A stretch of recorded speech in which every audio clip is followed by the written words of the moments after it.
Hi friends, welcome to Sumi's Kitchen. இன்னைக்கு நாம என்ன பார்க்க போறோம்னா பாவ் பாஜி மசாலா எப்படி செய்யலாம்னு பார்க்கலாம். பிரஷர் குக்கர்ல பாவ் பாஜி மசாலாவை எப்படி ஈஸியா குயிக்கா செய்யலாம்னு பார்க்கலாம் வாங்க. இது ரோட்டு கடை ஸ்டைல்ல ரொம்ப சூப்பராவும் இருக்கும், அதே மாதிரி ரொம்ப டேஸ்டாவும் இருக்குங்க. வாங்க வீடியோக்குள்ள போலாம். பாவ் பாஜி மசாலா செய்யறதுக்கு ஃபர்ஸ்ட் ஒரு பிரஷர் குக்கர்ல 2 டேபிள் ஸ்பூன் அளவுக்கு பட்டர் சேர்த்துருக்கங்க. அதுலயே 2 டேபிள் ஸ்பூன் அளவுக்கு எண்ணெயை சேர்த்துக்கலாம். எண்ணெயை சேர்த்துட்டு அதில் அரை டீஸ்பூன் அளவுக்கு ஜீரகம் சேர்த்துருக்கேங்க. ஜீரகம் நல்லா பொரிஞ்சதும் நம்ம கட் பண்ணி வச்சுருக்க வெங்காயத்தை சேர்த்துக்கலாம். நான் இன்னைக்கு 2 மீடியம் சைஸ் வெங்காயத்தை இந்த மாதிரி பொடியாக கட் பண்ணி வச்சுருக்காங்க. இதை சேர்த்துட்டு நல்லா வதக்கிக்கலாம். வெங்காயம் லைட்டாக சாஃப்ட் ஆனாலே போதும். இப்போது வெங்காயம் வதங்கிடுச்சுங்க. இது கூட ஒரு டீஸ்பூன் அளவுக்கு இஞ்சி பூண்டு பேஸ்ட் சேர்த்துருக்கேன். சேர்த்துட்டு கொஞ்சம் நல்லா வதக்கிக்கலாம். இப்போ நல்லா வதங்கிடுச்சுங்க. இது கூடவே நம்ம கட் பண்ணி வச்சுருக்க தக்காளியே சேர்த்துக்கலாம். நான் இன்னைக்கு அரை கப் அளவுக்கு தக்காளி எடுத்துருக்கேங்க. இந்த மாதிரி பொடியாக கட் பண்ணி வச்சுக்கோங்க. இந்த டிஷ்ஷுக்கு காய்கறியை எவ்வளோ நம்ம பொடியாக கட் பண்ணுறோமோ அப்போதாங்க இந்த டிஷ் சூப்பராக இருக்கும். இப்போ தக்காளியை சேர்த்துட்டு நல்லா வதக்கிக்கலாம்.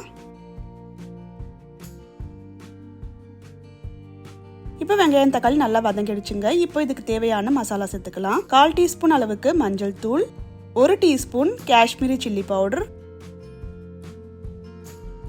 2 டீஸ்பூன் பாவ் பாஜி மசாலா. இது எல்லாத்தையும் சேர்த்துட்டு இப்போ நல்லா இந்த மசாலாவை மிக்ஸ் பண்ணி விட்டுக்கலாங்க. இப்போ மசாலா நல்லா மிக்ஸ் ஆயிடுச்சு. இப்போ நம்ம கட் பண்ணி வச்சிருக்க வெஜிடபிள்ஸை சேர்த்துக்கலாம். 1 கப் அளவுக்கு கேரட், 1 கப் பச்சை பட்டாணி, 1 கப் பீன்ஸ், 1 கப் உருளைக்கிழங்கு, 1 கப் அளவுக்கு குடமிளகா. இது எல்லாத்தையும் சேர்த்துட்டேங்க. இப்போ இதை எல்லாத்தையும் கலந்து விட்டுக்கலாம் இந்த மசாலாவோட சேர்ற மாதிரி.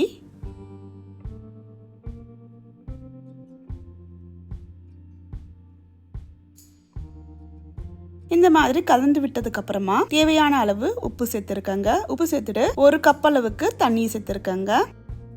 தண்ணியை சேர்த்துட்டு மறுபடியும் ஒரு வாட்டி கலந்து விட்டுட்டு குக்கர் மூடியை மூடி ஒரு 6 விசில் வச்சுக்கலாங்க. அப்போதான் நல்லா காய் எல்லாமே வெந்து நமக்கு சாஃப்டாக வரும். இப்போ நல்லா வெந்துடுச்சு. பார்த்தீங்கன்னா எல்லா காயுமே நல்லா வெந்திருக்குங்க. இந்த காய் வெந்த காயை நம்ம நல்லா மத்து வச்சு நல்லா கடைஞ்சிக்கலாம். இல்லைனா நீங்கள் ஸ்மாஷர் இருந்தால் கூட அதை வச்சு கூட நீங்கள் நல்லா கடைஞ்சிக்கலாம். இந்த மாதிரி காய் எல்லாத்தையும் நீங்கள் கடைஞ்சிடுங்க. நல்லா ஸ்மூத்தாக இருக்கணும். இந்த மாதிரி ஒரு காயுமே உங்களுக்கு கண்ணுக்கு தெரியாத மாதிரி இந்த மாதிரி நல்லா கடைஞ்சி வச்சுக்கோங்க. இப்போ ஒரு ஃப்ரையிங் பேனில் 1 டீஸ்பூன் அளவுக்கு பட்டர் சேர்த்துருக்கேங்க. அதில் 2 டீஸ்பூன் அளவுக்கு எண்ணெய் சேர்த்துருக்கேன். 1 டீஸ்பூன் கஸ்தூரி மேத்தி சேர்த்துருக்கேங்க. அதுக்கப்புறமா அரை டீஸ்பூன் அளவுக்கு பாவ் பாஜி மசாலா, கொஞ்சமாக கொத்தமல்லி. இது எல்லாத்தையும் லைட்டாக ஃப்ரை பண்ணிவிட்டு நம்மளோட பாவ் பாஜி மசாலாவோட சேர்த்துக்கலாம். இதுக்கு தேவையான தாளிப்பு இதாங்க. இந்த மாதிரி நீங்கள் ஃபைனலாக தாளிக்கும் போது இதோட டேஸ்ட் ரொம்பவும் சூப்பராக இருக்குங்க. அது இல்லாமல் அந்த பட்டரோட ஃப்ளேவர் ரொம்பவும் சூப்பராக இருக்கும். இப்போ நம்மளோட பாவ் பாஜி மசாலா ரெடி ஆயிடுச்சுங்க. நம்ம பாவ் ரெடி பண்ணிக்கலாம். இப்போது பாவ் பண்ணை எப்படி நம்ம ஃப்ரை பண்ணலான்ட்டு பார்க்கலாம்.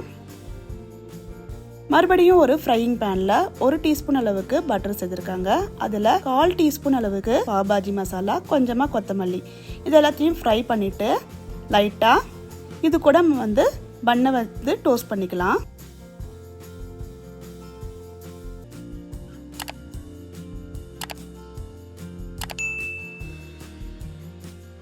இப்போ நம்மளோட சுவையான பாவ் பாஜி மசாலா ரெடி ஆயிடுச்சுங்க. நீங்களும் உங்கள் வீட்டில் இந்த ரெசிபியை ட்ரை பண்ணி பாருங்க. உங்களுக்கு இந்த வீடியோ பிடிச்சிருந்தா லைக் பண்ணுங்க, ஷேர் பண்ணுங்க, கமெண்ட் பண்ணுங்க, மறக்காம சப்ஸ்கிரைப் பண்ணுங்க.